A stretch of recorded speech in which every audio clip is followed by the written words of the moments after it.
He is more than a story. He is more than a comic book superhero. He is more than a symbol of hope. He represents our greatest aspirations. He is everything we think we can be. And yet, even with all the strength and all the power in all of the world, he may not be able to meet his greatest challenges and redeem his family's legacy. For he is the son of El.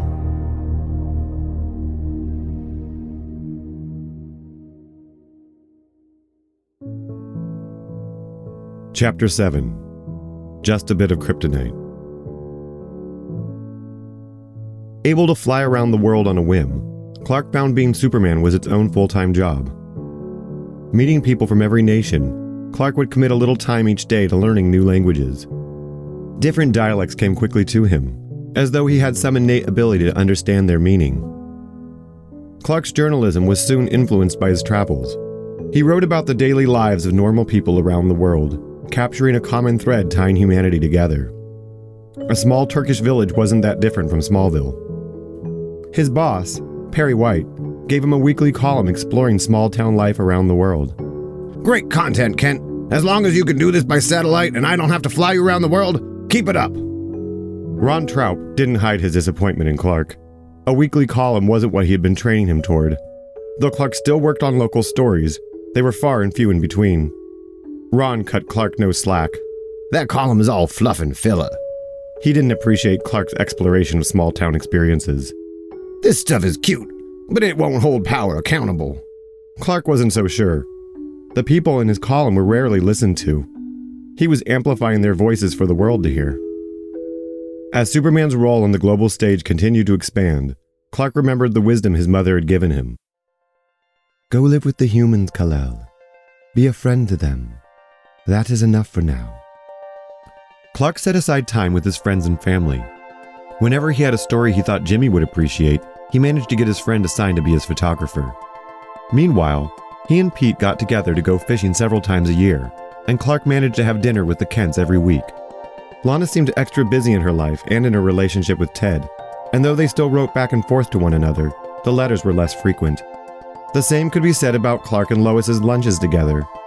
Their schedules had slowly been shifting until they no longer had time to meet in the afternoon. Clark missed spending time with Lois and decided the best way to catch up with her was to ask her to dinner. Like a date? Clark Kent, are you asking me out? Well, yeah, sure. Consider it a date. Oh, wow, Kent, way to bring the smoothness. I didn't mean...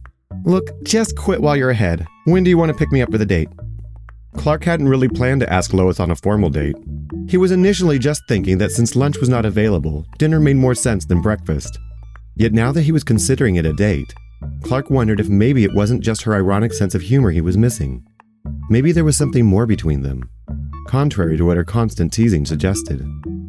Showing up at her apartment to meet up for the date, Clark found Lois looking absolutely stunning. He could not hide his blushing. Whoa there, farm boy, calm down. The embarrassment didn't last long. Lois was remarkably easy on him in the context of a date. Their waiter that night took the brunt of her sharp wit. Assessing his performance each time he left them, she delivered her insights with cunning timing. By the time he had served them their main course, she had developed a working theory. I'm not kidding about that waiter either.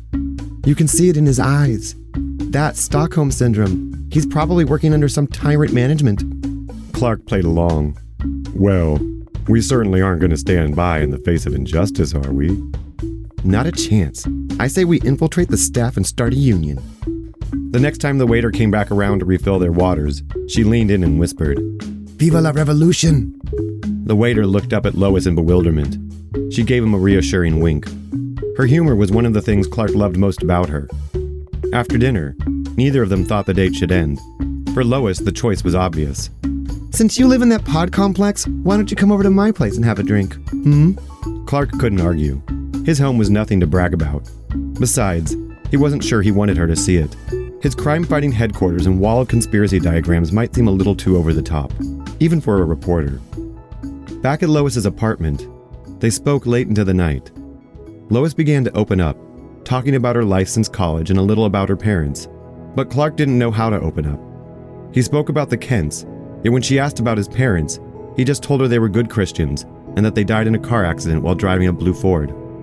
Lois didn't seem to notice his deflection and lack of details. Instead, she was reminded of another story to tell. Eventually, in a drunken ramble, Lois had a little confession to make. Honestly, after saying yes to this date, I had some doubts. Oh? What was there to doubt? Oh, you know, you being so young and such a country boy. I didn't realize I had so much going against me. What possibly inspired you to agree? Well, now that you mention it, Lois leaned in close to Clark. I don't know if you've heard this before, but without your glasses, you look almost just like him. Like who? Superman, silly. With no more warning, Lois removed Clark's glasses from his face and passionately kissed him. Melting away in his arms, she woke up the next morning in her own bed, still wearing the dress from the night before. There was no sign of Clark until she found him sleeping on the couch. What are you doing out here? Clark stood up immediately. Oh, I figured it was so late I should stay here instead of heading back to my place. I mean on the couch, you doofus. Well, I didn't want to take advantage of you. You had a lot to drink. Oh, you are such a sweetie. She cooed as she greeted him with a hug and a gentle kiss.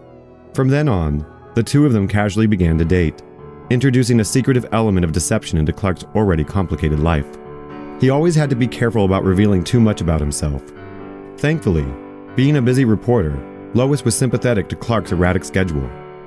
Short of being a superhero, she was a far busier reporter than he ever was.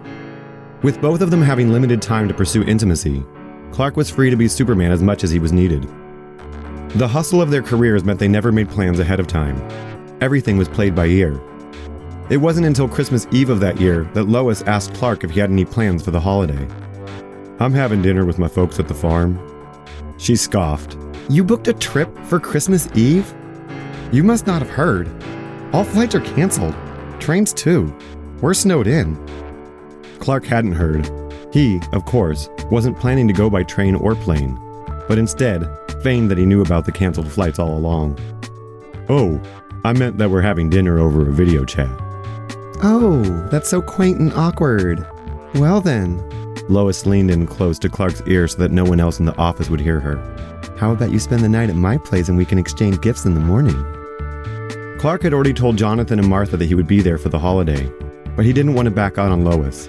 So he agreed to spend Christmas morning with her and called the Kents to tell them he wouldn't make it that night. Instead, he promised he would see them on Christmas Day in the afternoon. Yet when the afternoon came around, Lois decided that an awkward video chat with dinner wouldn't be so bad. She promptly invited herself over by offering to use her kitchen to cook Christmas dinner. When she started prepping their meal, Clark made up an excuse that he had to go back to his apartment for something he'd forgotten. What could possibly be so important that you have to go out in this weather? It's a surprise. You'll see. I'll be right back.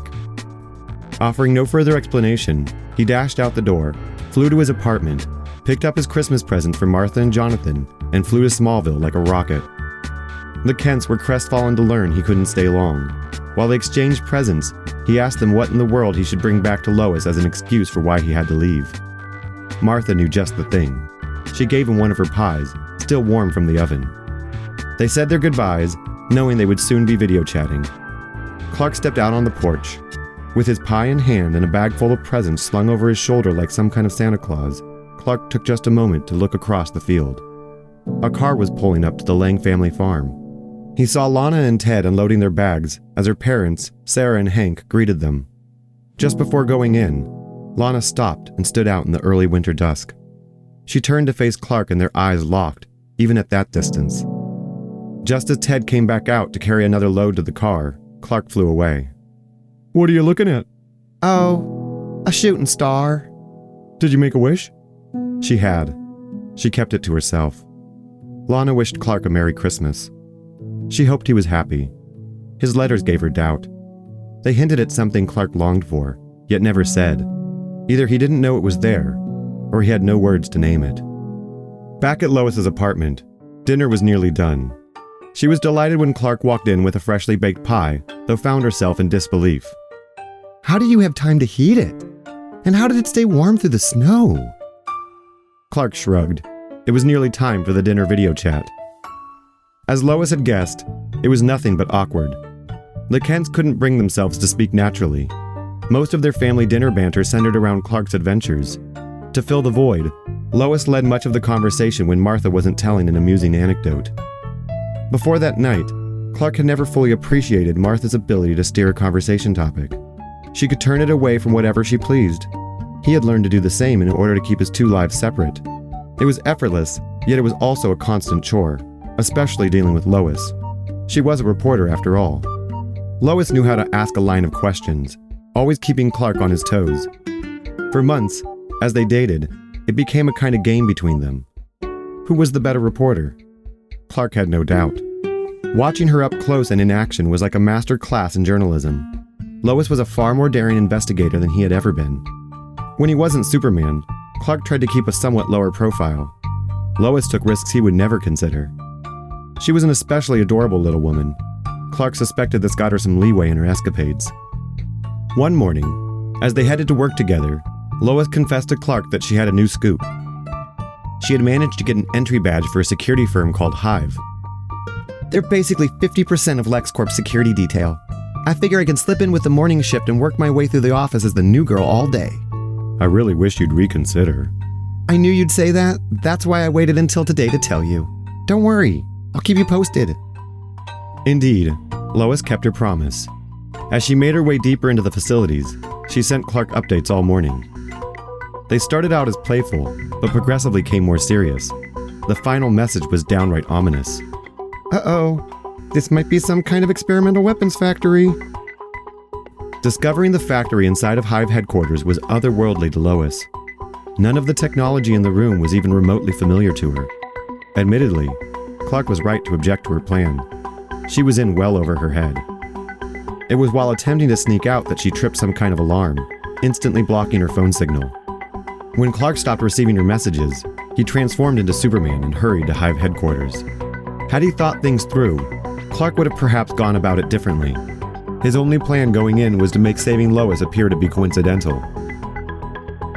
By looking through the walls of the building, he quickly spotted her hiding in an otherwise vacant room.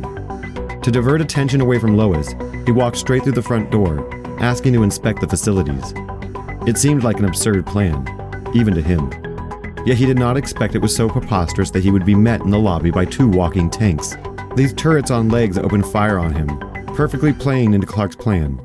A hostile reception made it easier to rationalize rushing forward. Once inside, he found his way to the experimental factory. He didn't know what he was looking at, but he became compelled to break it to pieces. When he was satisfied with his mild wreckage, Clark scanned again through the building, spotting Lois where she cowered under a desk. He broke through several walls until he pretended to stumble upon her. For her benefit, he tried to speak in his most heroic voice. Is there anybody in here? Lois crawled out from under a desk. Superman? Oh, thank God. Please get me out of here. Not a moment after she asked, he had broken them both out of the building. Soaring above Metropolis, he turned back to her. Is there anywhere in particular I can drop you off? Lois pointed out her apartment building to Superman and he set them both down on her balcony. Upon landing, she thanked him with a long and passionate kiss. Clark didn't say anything. He smiled and flew off, feeling a bit elated by the experience, and a bit bothered that she had kissed him.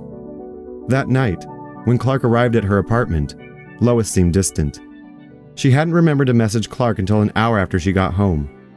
When she finally told him she had been saved by Superman, she said nothing about the kiss. He wondered if it was right to be upset. He was the one who had been lying to her for all of this time. Clark was more upset with himself than anyone else. He had destroyed something he didn't understand by acting hot-headed out of passion. He doubted whether justice had prevailed. No news came out about the incident that week, and Lois had nothing to write about it either. She didn't understand anything she had seen, and found no documents while she had been inside. When Clark learned no police report had been filed, he suggested that it was either a criminal organization or possibly a top-secret government operation. The latter was what Lois was afraid of. But if it was some secret op, Why did Superman smash it up? He must have done that for a good reason, right? Clark was ashamed of himself. He had only gone there to save Lois, yet Lois was using Superman's arrival to justify her own involvement. The days dragged on until Clark decided on going back to Hive headquarters to see what else he could learn. That night, he came back to the building to find it completely empty. Just after he left, Clark heard the voice of Lex Luthor call his name. Superman, I am transmitting on an ultra-high frequency. Only you can hear this message. Come to my office immediately. On the chance this was an actual emergency, Clark flew straight to LexCorp. Luthor awaited him on his balcony, seated at his couches and coffee table. He ate an extravagant dinner for such a small table. Thank you for joining me, Superman. Must you insist I keep calling you that silly name? Surely you have a real name. Tell it to me now, would you? Clark wondered if Luthor wanted him to speak his true name in the same way that Kliplixum had to say his own name. Superman squinted at him, attempting to measure the intent of his request. Luthor ignored it. Will you have a seat, or do you insist on standing as well? Clark continued to severely scrutinize the man. Luthor finished chewing his bite of food before he continued. It doesn't matter. Tell me. I understand you recently paid Hive a visit. I'm interested. What do you know about them? What do you know, and when did you learn it? Clark hadn't expected this line of questioning. Worse still, he knew next to nothing about Hive. All he had known before going in was that Hive worked with LexCorp. He didn't want to say this and have it connected back to Lois. It seemed they still didn't know she had been there. So instead, though he was unsure about it, he made up a story about hearing someone call for help and finding himself greeted by heavily armed robots inside. Hearing himself say it, the story didn't sound that bad, and actually made a lot of sense to Clark. Luthor was not persuaded. What kind of fool do you take me for? You're just going to sell me some childish story? Fine. Here, take this. Luthor put a small metal box on the table and slid it over to Superman before he continued eating. Go ahead, open it. Superman picked up the box, opened it, and was astonished to see a small glowing crystal shard. Unlike the crystal he had been given by his parents, this one glowed a sickly green and was jagged and fractured. Looking at it, Clark was drawn into an endless sense of despair. Overtaken by a grief too great to bear, Clark could not bring himself to move. He wanted to close the box and set it back down, but he didn't have the willpower to do so. Clark became consumed with one question. Why him? Why was he the only survivor? His whole family and all of his people were gone. Why must he remain? These thoughts looped endlessly in his mind. Clark barely managed to hear what Luthor was saying to him. He was talking about something called Kryptonite. Before Clark knew it, Luthor had gotten up, walked around the table, and took the box back from Superman. Clark felt disoriented. He was able to make out Luthor's words better as Luthor walked away from him with the box. We destroyed the rest of them, and we can do worse to you. That was a whole planet. This is just a small shard of kryptonite. So enough of these games. Tell me all you know about Hive, and tell me where and when you learned it. Clark did all he could to stay focused, but his mind was not functioning. His body wasn't either. Though still nearly paralyzed, he managed to stagger backwards until he fell over the railing of the balcony. With all of the concentration he could muster, Clark brought himself out of the freefall. In a hampered flight, he made his way home to his apartment to sleep. Still feeling sick when he woke up, he persevered through a workday at the Daily Planet.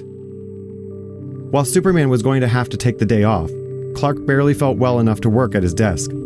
Despite not feeling well, he went in regardless. He had many new questions to answer. What was that stone Luthor called Kryptonite? And what was the source of its power? What was Hive up to? And why did Luthor care? What was so important about Hive that Luthor was willing to reveal he knew about Krypton? Lois had also returned to the gutted Hive headquarters and found herself dismayed. Over dinner, she vented to Clark. There's no trace of them, like nowhere. Even the businesses they used to work with haven't heard of them. Are we supposed to believe they never existed? Clark was equally frustrated.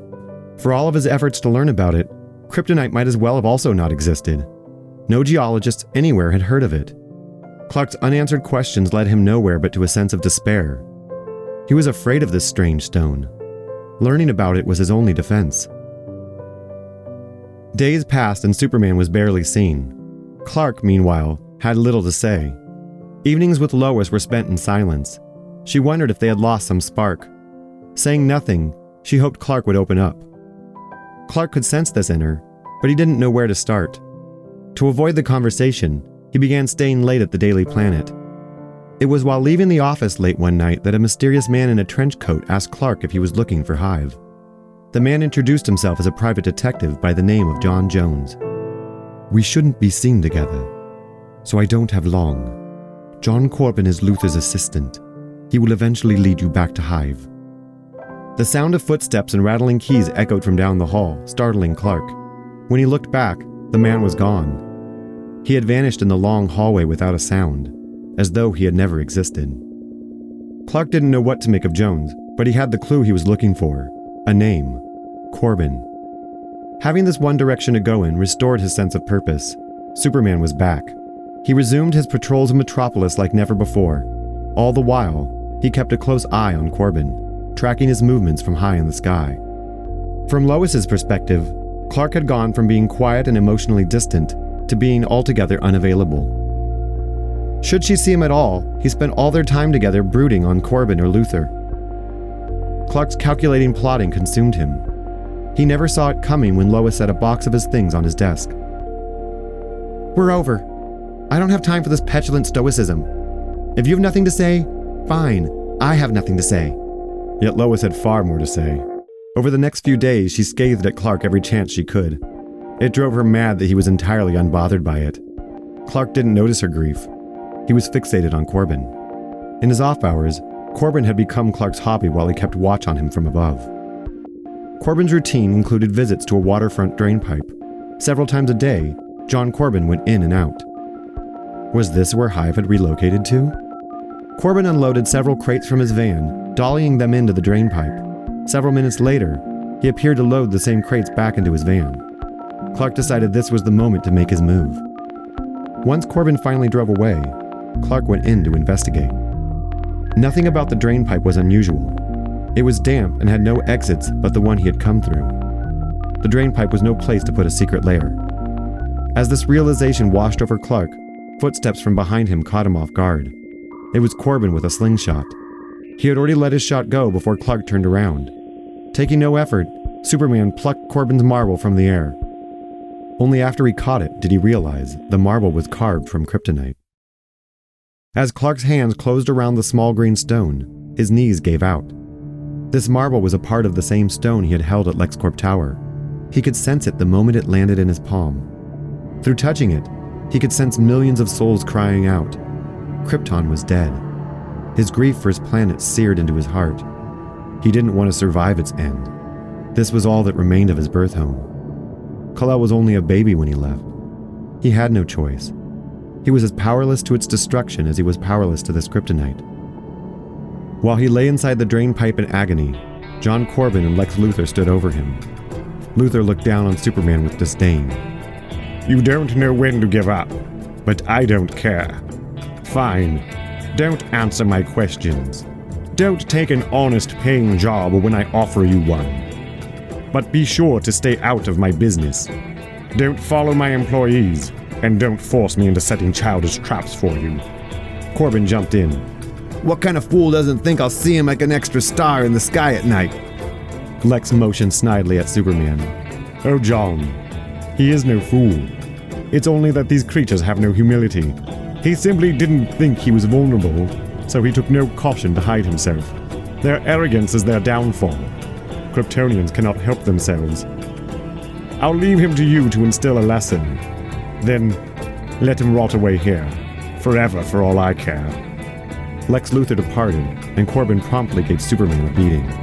He berated him for hours, but Corben's cruelest words paled in comparison to the beating Clark gave himself. He had failed his planet and his people before he was born. Clark was resigned to take the beating. Eventually, Corben had no energy left to take out on Superman. He retrieved his marble and left a small chip of kryptonite on Superman's forehead. The weight of this tiny stone upon Clark dug deeper than all of Corben's blows. If you're smart, you'll let yourself die here. Clark didn't know if he had a choice. Lost in grief, he was unsure how long he had spent lying in that drainpipe. Sometime in the night, the small stone was removed from Clark's forehead. He heard a clatter as it was tossed deep into the drainpipe. Coming to consciousness, Clark discovered he had been saved by the detective, John Jones. Though John didn't quite look right. Clark was unsure if he was still delirious as he watched Jones slowly morph in front of him. The detective became a bald, green-skinned alien, and then altered again into a more human form. He was still green, yet mimicking Superman's attire, with a blue cape, boots, and shorts. Are you all right? I will be. Is that you, John? Clark sat up in a daze. I should probably reintroduce myself. I am John Jones. I came from Mars ages ago and became a prisoner here on Earth. Oh, I'm sorry to hear that. There is nothing to apologize for. Unbeknownst to you, you freed me from my captors at Hive a week ago. Huh. That must be why Luthor was so upset with me. That is how I knew I could trust you. I am so sorry. I didn't mean for this to happen to you when I had you follow Corben. I thought you would surely do as you had done before. Well, sorry to let you down. I tend to do that. Don't be absurd. You did all you could. We all have our weaknesses. Thanks. I'm learning that. You are still hurt. Let me help you home. I thought you said we can't be seen together. As Clark spoke, John Jones slowly morphed again, this time taking the form of a little old lady. Clark transformed into his normal clothes and the two of them walked toward his home. He could barely hold himself up and looked a little out of sorts, putting his weight on a seemingly frail old woman. Just after they parted and Clark went into his apartment building, he heard John Jones speaking to him, yet telepathically through his thoughts. Contact me like this if you need me, Kal-El from Krypton. I will be listening out for you. Clark froze in the building lobby and looked around. He wasn't sure how to respond. Was his every thought a response? Finally, after minutes of standing in the silent lobby like a fool, looking for a voice in his head, Clark realized he hadn't been home in a few days at least. Checking the mailbox, he found it packed full. While he rode up the elevator, Clark sorted through the mail. Getting to his apartment door, he discovered the final letter was from Lana. It was postmarked weeks before the others. Apparently, it had gotten lost en route. He opened the letter as he opened his apartment door, reading it as he entered. By the time he closed the door, he saw it was a wedding invitation. The date of the wedding was last week. For the second time that day, Clark's knees gave out all at once. He slumped into a pile. It was Friday. There was no Kryptonite present, but he just lay there the whole weekend, collapsed next to the front door.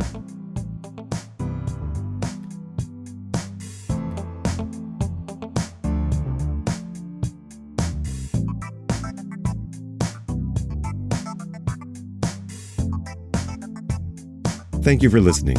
I'm Isaac Bluefoot. Son of L is written and produced by myself. This story was inspired by the Superman and DC Comics and characters, originally created by Jerry Siegel and Joe Schuster, with additional contributions by Bill Finger, John Sikela, Robert Bernstein, Al Plastino, Joseph Samachson, and Joe Certa. Manuscript editing assistance by Tricia Riel. Music in this episode was made by Podington Bear, Will Bangs, Chad Crouch, Blue Dot Sessions, Borrtex, Kyle Preston, David Hilowitz, Ricky Eats Acid, Johnny Ripper, Tortue Supersonic, BioUnit, and Jahzzar. See the episode notes for details. You can show your support and receive early access by visiting patreon.com/Bluefoot. For more of my work, get yourself a deck of Omen Quest cards at omenquestcards.com, a deck of cards to inspire simple storytelling games. And be sure to listen to the next episode, Chapter 8, Super Friends.